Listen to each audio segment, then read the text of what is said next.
Welcome to this very special edition of the KJ Masterclass Live, the show which ensures that you profit from your time spent here with experts, either through their industry insights, information, or simply learning from them. And today we have Lisa Franz. She is an MSc in exercise science, health promotion, and nutrition. She's the owner of and head coach at Nutrition Coaching and Life and host of the Nutrition and Life podcast. Welcome to the show, Lisa. Thank you so much for having me, AJ. It's my pleasure to be on here today. You are welcome. Welcome to the show. Welcome to India in this online form, Lisa. And I'm sure not just in India, but a lot of people across the globe will benefit from what we are going to talk right now. We'll talk about evidence-based weight loss. So we'll talk about this, but let's understand a bit about your journey, your difficulty with various diets, and finally finding things for yourself. Tell us a bit about that so that people know who they are listening to, can learn from your journey itself. Amazing. Well, yes, my journey into nutrition coaching was one of a personal struggle because, like probably so many of your listeners out there, I have tried very many diets. I tried low carb, I tried paleo diet, I tried the keto, whatever. And whatever I did, it was a little bit successful sometimes for some time, but I would usually gain the weight back. I would usually feel very restricted. I would really be frustrated and thinking, why can I not live the life that I want with travel, with social outings and all these things, and have the body that I feel good in and that I feel energized in it? It always felt like I needed to pick one or the other. And then thankfully, and this actually happened after my university studies, because in university we did learn the basics about calories going in and so on. But afterwards, that is when I found out how I can eat, how I need to prioritize protein, how I need to prioritize some resistance training, how I need to prioritize just fiber. But aside from that, I can leave room for 10, 20% of flexible foods and enjoy life. I just need to learn to manage the quantities. And that was a game changer for me because I truly felt like I had food freedom. I truly felt like I could live a life of travels and so on. I'm a digital nomad, actually, as a matter of fact. So I travel a lot and I like to try foods of different cultures and be social. And therefore, it is now my mission to teach other people that you can have both. You just need to learn about the right quantities. You just need to learn to incorporate majority of your foods, the right foods, but then also not being super rigid and allowing yourself a slice of cake or so here or there. Right, Lisa. Right. So let's understand this whole thing about weight loss. Why uh, does weight loss have to be so hard? Means why is it so? Because weight gain was a problem earlier also, but before that, everyone used to exercise, everyone used to walk, and in the natural course of things, people used to have lose their extra weight. But why is it that with so much things available in today's time, the industry seems to be getting larger and bigger? So is it because it benefits everyone? So there is this industry is the weight loss is becoming harder so that people can sell their stuff, or is it there is a simple way to, because you eat more, you gain more. If you eat less, you will start losing it naturally. That's the way I see it from a simple person's perspective. But you tell us firstly about why have weight loss become such a big thing? Why it has become such a hard thing for people to actually get doing on the ground?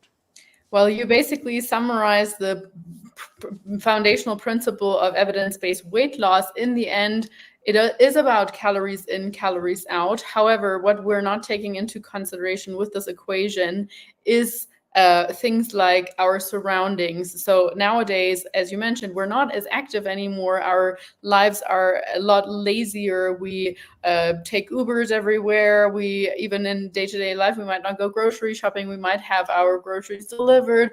We are not as active. So we have less calories going out, But the other part of the equation, the more tricky one, is that more of our food is more processed, more of our food is more calorie dense, and it's almost designed for us to want to eat more.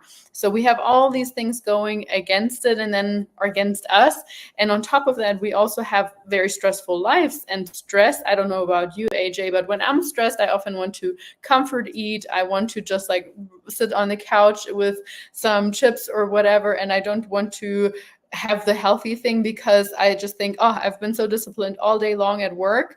Now I have my outlet. And so we don't take emotions, we don't take stress, and we don't take our environment into consideration, which makes it very hard for us to lose weight or to even not put it on in the first place.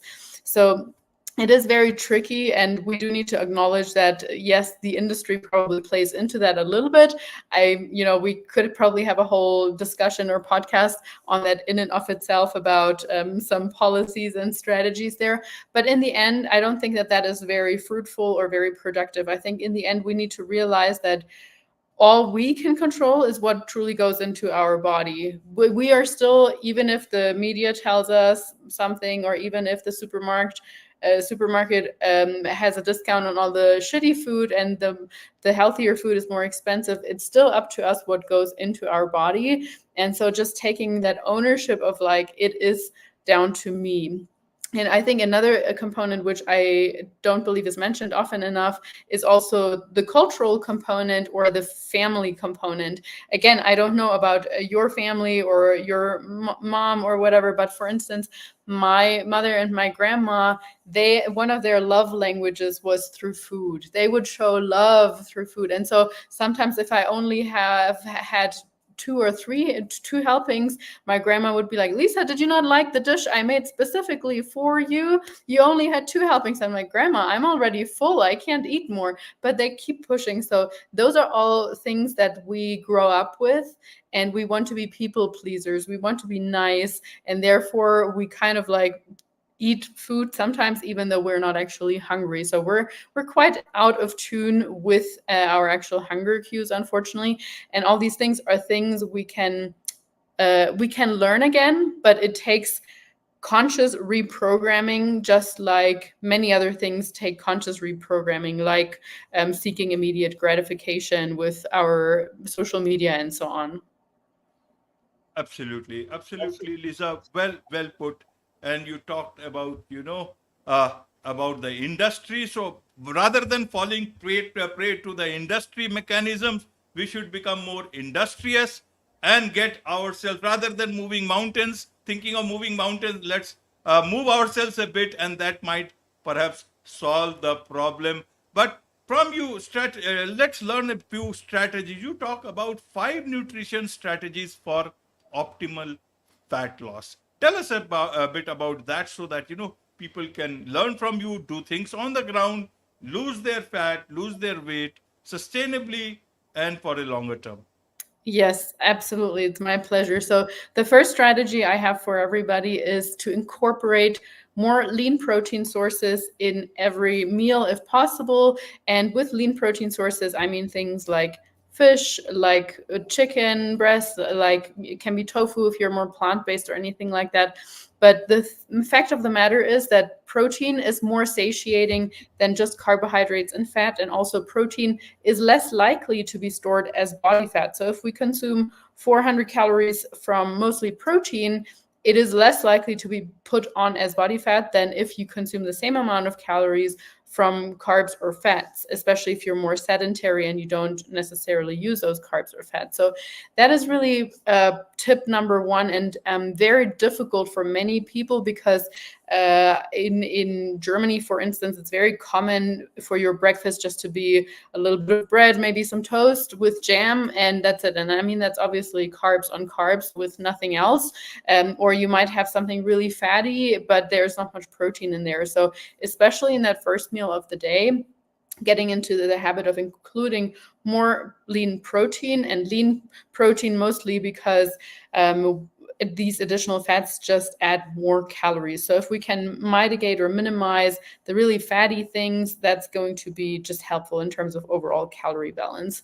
So that would be tip number 1. And tip number 2, I've already alluded to a little bit, and that is actually resistance training. And what I mean by that is anything that incorporates or that means that you're building up strength is resistance training. So that can be, for some people, it can be body weight exercises. For some people, it can be at the gym. Really do what you can with where you're at, and you don't need to think that it needs to be 6 days of the week or even 5.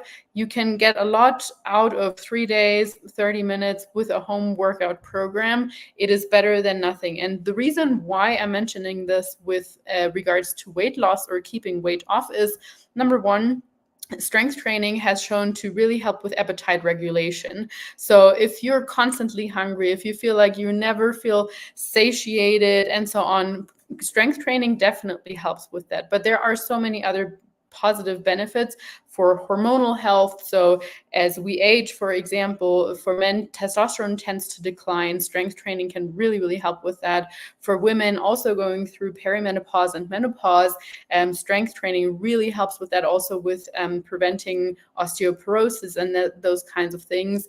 And then on top of that, of course, it builds lean body mass, even if you don't want to look super muscular or so. But when we want to lose weight, what we actually mean is we want to lose body fat, right? Most of the time, we don't just want to look skinny fat at the end of our diet. We actually want to look like we have some shape, like we're defined, like we have like we have a nice contour. And so doing some strength training would really, really help with that. So that is my point number 2. And point number 3, and that's probably a little bit more commonly known. Point number 3 is to include more vegetables in your diet, especially more green vegetables, things like spinach, like kale, broccoli, Brussels sprouts, beans, those sorts of things. And mostly for the fiber aspect, because fiber is the part of the carbohydrates that cannot be digested, and therefore they fill up our stomach more, and we don't get any calories or not many calories out of them. So that means we feel more satiated. Of course, it helps us with regular digestion as well, which is just a benefit because gut health is so linked to our brain as well, and therefore how we function professionally, but also how we feel in terms of our mood. So I would really, really urge everybody to include like a handful, if you want to have a measurement, something like a handful or 100 to 200 grams of vegetables in every single meal. Okay, and in your breakfast, it can be some fruit, for example. But mostly if we're thinking of non-starchy vegetables, so some of the ones that I mentioned, or tomatoes, peppers, capsicum, those kinds of things, that really goes a long way, of course, also when it comes to our micronutrients and just giving us more energy, feeling better. And the fourth point that is leading to is when we eat more of the good stuff, we automatically eat less most of the time of the quote unquote bad stuff. I don't actually like to use the words good and bad. I much prefer to say things like always foods or often foods, and treat foods or sometimes foods. And so if we fill up our body, our plate, with more of the good stuff, we're automatically going to eat less of the bread, of the greasy things, of the highly processed things, because we're already quite satiated. So that fourth point would be to think less in, oh, I'm not allowed to eat this. Oh, I can't eat that. I'm on a diet. I need to lose weight. So all these negative things, they really bring a negative connotation to the entire attitude we have towards food. So if we think more, no, I'm going to focus on eating more protein. I'm going to focus on eating more vegetables. I'm going to focus on getting my activity in. Automatically, we spend less time on the couch with the treat foods. So that is really point number 4. And the 5th point is directly adding on to this, and that is just, if you're craving something, to practice having that in small amounts. And that's really where so many people, and including myself in the past, where I struggled, because I used to have this all or nothing mindset. So it was either I was on this diet or I was not on this diet, or I was falling off the wagon, so to speak. And then I would think, I'm going to start back up on Monday. But up until Monday, I would gorge myself and eat anything that I could find in the house because I would think, oh, I can't have that on Monday or from Monday going forward. And so I would develop a really, really negative relationship with many foods. And now it has, or over the last few years, it has been a matter of practicing having things in moderation. And so, for example, with my clients, I do ask them, what's your favorite food? What do you love? What is an absolute non-negotiable that fills your heart and your soul, but also, your stomach, so to speak. And so for some, it might be to have a weekly date night with the husband. And on that date night, they might share an appetizer, they might share a dessert, and of course have their own meal and maybe a glass of wine, and something that they can look forward to all week long. But it's not that I'm going to gorge myself and go to an all you can eat buffet or eat in the kitchen in the dark at night when no one can see me as much, because you don't feel so guilty about it anymore. Or if you say, oh, I just love having something sweet with my afternoon coffee or so, okay, let's work that in. Let's make sure that the rest of the day is mostly in line. But as long as you can have 2 pieces of chocolate or, a little treat in with your afternoon coffee, that might fill up your soul so much that you don't develop these huge cravings that just build and build and build and then lead to a binge. And worst of all, as I mentioned, that unhealthy relationship with food. So to just summarize it quickly, the first one was to have protein in each one of your meals, ideally lean protein. If you are new and you're curious about what kind of portion size, it could be something like a palm-sized portion, so that it's person dependent how big you are. The second one was to have more vegetables with overall, ideally something like a handful in each one of your meals. And the third one was resistance training. So doing some kind of resistance training, like 3 days a week minimum, kind of 20-30 minutes, I would say, can just be at home as well. The fourth one was not to think of things as to think more of what you should have more of instead of thinking of what you cannot have. And then leading into the fifth one, practicing to have things in moderation and building that confidence in yourself that you can say no more often, that you can stop after half a piece of cake just because you're feeling satiated. You don't need to finish everything that's on your plate. Absolutely. There is no need to finish off everything on your plate. And so, what about exercise? Is it on the plate or is it off the plate? A lot of people who do not want to do exercise, they will be very egged on by this particular thing. If you say, no, it's not required, or is it required? Especially, people who are traveling a lot and they cannot either have this diet also in that regular way, and even the exercise goes for a toss. Yeah, that's a really good question. So I will say that you can absolutely achieve weight loss, fat loss, just through your diet alone. However, the research is quite clear that it is, of course, more helpful if you have the some kind of additional exercise. Mostly because it does help with that appetite regulation that I was talking about. Most of the time, people get better sleep, and even outside of weight loss, you are going to benefit from some kind of exercise, even just for the endorphins, for your mood, and so on. However, again, that should not keep you from wanting to lose weight or from any kind of nutritional goals, because as long as we are in that calorie deficit, like I mentioned, so as long as we have less calories going in than what your body is burning, even without the exercise, you will still lose weight. What I will say, if you think like, oh, I hate exercise, I'm a person, I don't like exercising, I would actually argue or encourage you to think maybe you just haven't found the thing that brings you joy, number one. And number two, sometimes we need to first be consistent with something and build up momentum before we start enjoying it. So as a teenager, I was active because of school sports, but I wouldn't necessarily have said I really love this. But I think the more you do it, the more you develop also a community. You get to know people at the gym or in your exercise class or so, the more fun it can be. And then after a while, once it is part of your routine, it's just part of your identity, and it can be something like brushing your teeth, and it's just something that you do that benefits you in the long term. Right, right. And you also talk about a magic ingredient when it comes to fat loss. What is this magic ingredient? So some people, when they hear that now, they're probably going to think like, oh, is it something like broccoli? Yes. Is it something like a banana? But what I meant with this is actually consistency. Again, that adds on to what I was saying earlier in the sense of not thinking of things are good or bad or all or nothing. But if we just give ourselves grace and start with the minimal effective dose, and try to do that every day, or however many times you set yourself out to do, but consistently for the next 5 years, you're going to be a different person. So again, with that exercise, for example, if you do something 3 days a week, 20 minutes, that's an hour out of your entire week. That's really not that long. Most people spend way more time scrolling on their Instagram or so in a day even.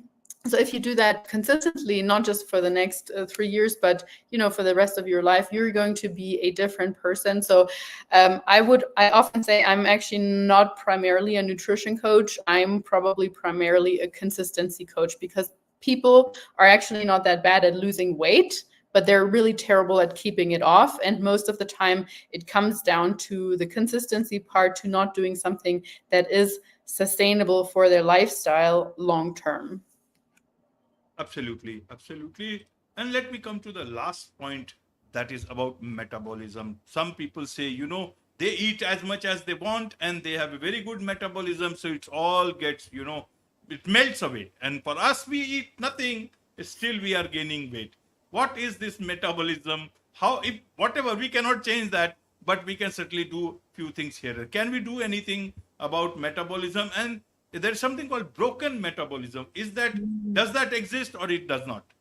Yeah, another really good question. So, I mean, metabolism, when we say metabolism, we essentially mean how much our body burns. And the metabolism is comprised of several things that could be a whole podcast in and of itself. But essentially, a large part of it, 50 to 70%, is just what your body needs to the amount of calories to maintain its current size and weight, even if you do nothing. So even someone who's in the hospital bed, who doesn't move all day, they're still going to burn some calories. About a basal metabolic rate is what we call it. On top of that, we burn a little bit of calories just by digesting foods, and that's maybe 5 to 10% of your whole entire calorie burn per day. And then on top of that, we have the calories burned through just fidgeting. So like, for example, I'm moving my hand, I'm blinking, you're nodding, all these kind of things. That is also additional calorie burn, and we refer to that as non-exercise activity thermogenesis. And then, of course, we have the last bucket, which is the conscious exercise. That might be your walk, that might be resistance training, and so on. And so, of course, if we talk about metabolism slowing down, that is I don't want to say it's a myth, but the thing is, it's not as much of a thing as people think. So often we say, oh, I'm in my 40s now, I'm in my 50s now, or beyond. It's just my metabolism is slowing down. That's why I'm gaining weight. That percentage of the metabolism actually slowing down is very minimal, mostly often because of hormones. But let's just say, I'm throwing out a random number, but it might be 2% or 1% per year, probably less than that actually. And the reason is more often that we actually become less active throughout the years. I don't know about you, but maybe in our 20s we're just out and about. We have all this energy. We never tire. And then maybe in the 30s we have kids, and we don't go to the gym quite as much anymore, and we take the car more often. In your 40s, even less. So we just become less active, especially if we then also have injuries and so on. So that's actually one of the main reasons why the metabolism, quote unquote, slows down. But another reason is if we are just always in a diet. And that is exactly how the myth of or not the myth, but the sort of that spreading of, oh, my metabolism is broken has started. When people are like, oh, no matter what I do, no matter how little I eat, I cannot lose weight. And there are a few aspects to this. The first one being that we were just in a diet. And because of that, our metabolism is so smart, and it just adapts. It wants us to survive, no matter what. And so it just reduces all its energy output. And at some point, what used to be a calorie deficit is now our maintenance calories.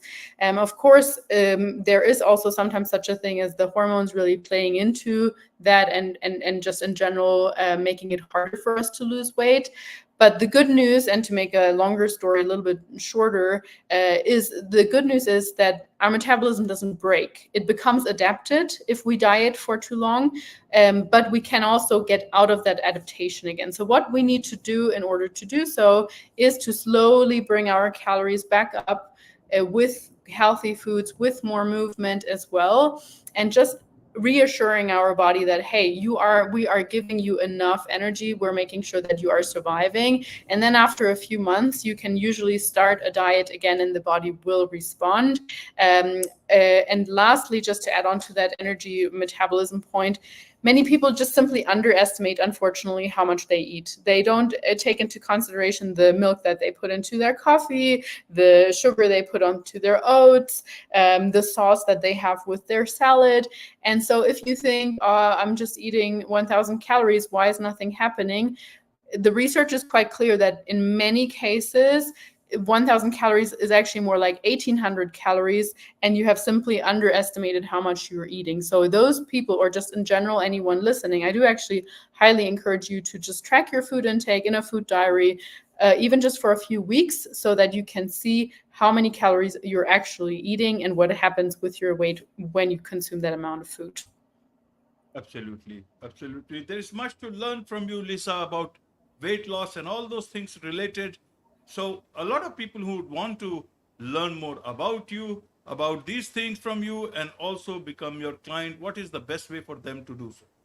Yeah, so I'm most active on Instagram, actually. So you can follow me on there. I do try to put out some valuable information on there as well, or give out some freebies. And for example, we have our upcoming Happy Healthy Holiday Handbook, or something I call the Toned Body Template. So that would be something you can contact me for. Of course, you also mentioned my podcast, the Nutrition and Life podcast. I'm also on Yes. YouTube with the same name. So essentially everywhere, including the website, it's Nutrition Coaching and Life. Wonderful. With this, it's a wrap on this very special edition of the KJ Masterclass Live. Thank you so much indeed for joining us.